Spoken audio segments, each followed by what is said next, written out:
എല്ലാവർക്കും നമസ്കാരം. എല്ലാവർക്കും നകുലൻസ് കിച്ചണിലേക്ക് സ്വാഗതം.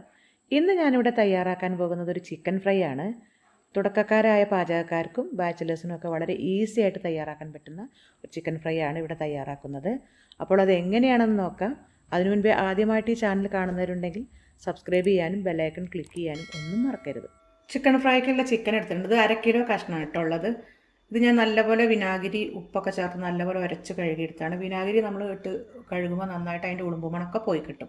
അപ്പോൾ നമ്മളെപ്പോഴും വീട്ടിൽ കുറച്ച് വിനാഗിരി വില കുറഞ്ഞ ടൈപ്പുള്ളത് വാങ്ങി വെച്ചാൽ മതി. നന്നായിട്ട് നമുക്ക് ഇറച്ചി മീനൊക്കെ കഴുകിയെടുക്കാം. അതിൻ്റെ ഉളുമ്പുമണം എല്ലാം മാറിക്കിട്ടും. അപ്പോൾ അങ്ങനെ കഴുകി വെച്ച ചിക്കനാണിത്. 1/2 കിലോ ഉണ്ട്. ഇനി നമുക്കിതിലേക്ക് വേണ്ടത് കുറച്ച് മഞ്ഞൾപ്പൊടി. അതൊക്കെ നമ്മളുടെ ആവശ്യത്തിനനുസരിച്ച് എടുക്കാം കേട്ടോ. ഇപ്പോൾ ഞാനൊരു ടീസ്പൂൺ നിറച്ചെടുത്തിട്ടുണ്ട്.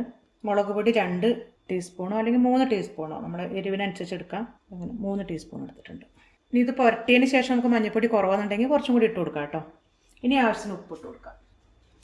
1 ടീസ്പൂണോളം ഉപ്പിട്ട് കൊടുത്തിട്ടുണ്ട്. നല്ലപോലെ മിക്സ് ചെയ്യാം. നമുക്ക് ചിക്കൻ വറുക്കുന്നതിൽ ഏറ്റവും ബേസിക് ആയിട്ടുള്ള ഏറ്റവും ഈസി ആയിട്ടുള്ള ഒരു ചിക്കൻ ഫ്രൈ ആണിത്. എല്ലാവർക്കും അറിയുന്നത് തന്നെയാണ്, എന്നാലും ഇതിങ്ങനെ വറുക്കാൻ നല്ല ടേസ്റ്റാണ്. ഇനി ഇത് ഒരു അരമണിക്കൂർ നമുക്ക് മാറ്റി വയ്ക്കാം. ചിക്കൻ ഫ്രൈ ചെയ്തെടുക്കാനായിട്ട് ഞാനിവിടെ ഇരുമ്പിൻ്റെ ഒരു ചെറിയ ചീനച്ചട്ടിയാണ് എടുത്തിരിക്കുന്നത്. ഇതിന് പകരം നോൺ സ്റ്റിക്കിൻ്റെ പാത്രം എടുക്കാം കേട്ടോ. ഇതൊന്ന് ചൂടായിട്ടുണ്ട്. ഇനി ഇതിലേക്ക് നമുക്ക് സൺഫ്ലവർ ഓയിലോ അല്ലെങ്കിൽ വെളിച്ചെണ്ണ ഉപയോഗിക്കാം. സൺഫ്ലവർ ഓയിലാണെങ്കിൽ ഒന്ന് വളർന്ന് കിട്ടും ചിക്കൻ. അപ്പോൾ അതായിരിക്കും ഒന്നും കൂടി നല്ലത്. അപ്പോൾ ഞാനിവിടെ വെളിച്ചെണ്ണയാണ് എടുത്തിരിക്കുന്നത്. തീ ഒന്ന് ലോ ആക്കിയിട്ട് ഇതിലേക്ക് ചിക്കൻ ഇട്ട് കൊടുക്കാം. ഈ സമയത്ത് ഉപ്പൊക്കെ ഒന്നുകൂടി നോക്കാം. അപ്പോൾ പാകമാണ് ഇതിൽ ഇട്ട് കൊടുക്കാം. ഇനി ഇതിൻ്റെ കൂടെ പ്രധാനമായിട്ട് വേണ്ടത് കറിവേപ്പില നല്ലപോലെ ഇട്ട് കൊടുക്കുക. ഇതിൽ കുറച്ച് കുരുമുളക് പൊടി വേണമെങ്കിൽ നമുക്ക് ആഡ് ചെയ്യാം കേട്ടോ. ശരി, ഞാനൊന്നും ഇട്ടിട്ടില്ല. മഞ്ഞൾ, മുളക്, ഉപ്പ്, ഈ കറിവേപ്പില. പിന്നെ ഇടയ്ക്കൊന്നും ഇങ്ങനെ തിരിച്ചിട്ട് കൊടുക്കാം. ഇത്ര അധികം എണ്ണ ഒഴിക്കാതെയും വറുക്കാം കേട്ടോ. ഇപ്പം ഇങ്ങനെ ഒഴിച്ചെന്നേ ഉള്ളൂ. കുറച്ച് എണ്ണയിലാണെങ്കിൽ നമുക്ക് വറുത്തെടുക്കാം. പരന്നൊരു പാത്രത്തിൽ കുറച്ച് ഒഴിച്ചിട്ട് വറുത്തെടുക്കാം. തീ ഇടയ്ക്കിടയ്ക്ക് ഇത് ക്രമീകരിച്ച് കൊടുക്കണം. മീഡിയത്തിനും ലോയിലേക്കും ഇങ്ങനെ മാറ്റി അല്ലെങ്കിൽ കുറച്ചുകൂടി ഹൈ വേണമെങ്കിൽ ഹൈ ഇട്ട് കൊടുക്കണം. ഇങ്ങനെ ക്രമീകരിച്ചിട്ട് വേണം നമ്മൾ വറുത്തെടുക്കണമെങ്കിൽ.